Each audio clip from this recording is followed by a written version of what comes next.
Јас денеска утрово повторно го повикав господинот Екрем Јаи, бидејќи дојдов до нови сознанија околу предметот и неговиот случај со обештетувањето од 2016 година.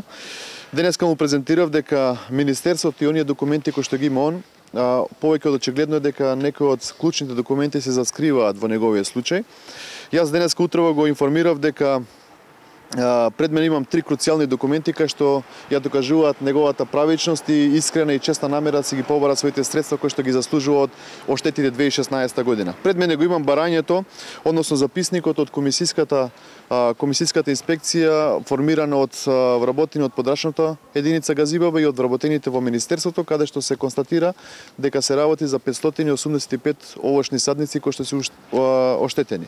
Исто така, пред мене го имам и записникот од инспекторот од Државниот инспекторат за земјоделство, каде што ја констатира речиси истата бројна состојба на уништени овошни садници. И третиот, кој што може би најбитен документ, а тоа е записник, односно процена од Бирото за судски вештачења, се извинувам, од Министерството за правда, каде што исто така тој овластен проценител по работниот налог кој што постапувал, констатирал дека навистина се оштетени 585 овошни садници на јаболка и круша.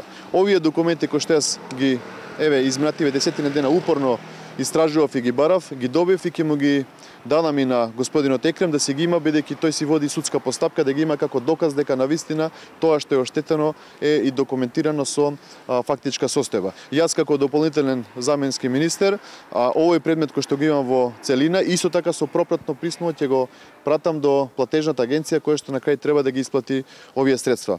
Јас се зафатив за овој случај затоа што видов дека е согласно законите и процедурите и ќе го истерам до крај затоа што и Екрем и сите оние земјоделци кои што се на ваков начин можеби и политички обструирани во реализацијата, ќе се заложам да си ја добија својата законска завршница, затоа што навистина земјоделците пред се во Република Македонија треба да бидат почитувани и да ги добијат очекуваните средства. Сега јас сум денеска тука за да докажав ја моето право, дека јас сум потпуно во право, jer до овие документи ја не можев да доваѓам. Jer мојот предмет се држеше во фиока од страна на Шефик Джемаили. И тие во платежна агенција знаат дека мојот предмет не седеше во архива кај што треба да бидат документите, него он го држеше во фиока, во кабинет кај него. Да. И сега јас еднаш да користам шансата институциите од Министерството за земјоделие да се изјаснат по законскиот рок во врска со овие предмети што јас денеска ги представуваме дека сме потпуно во право.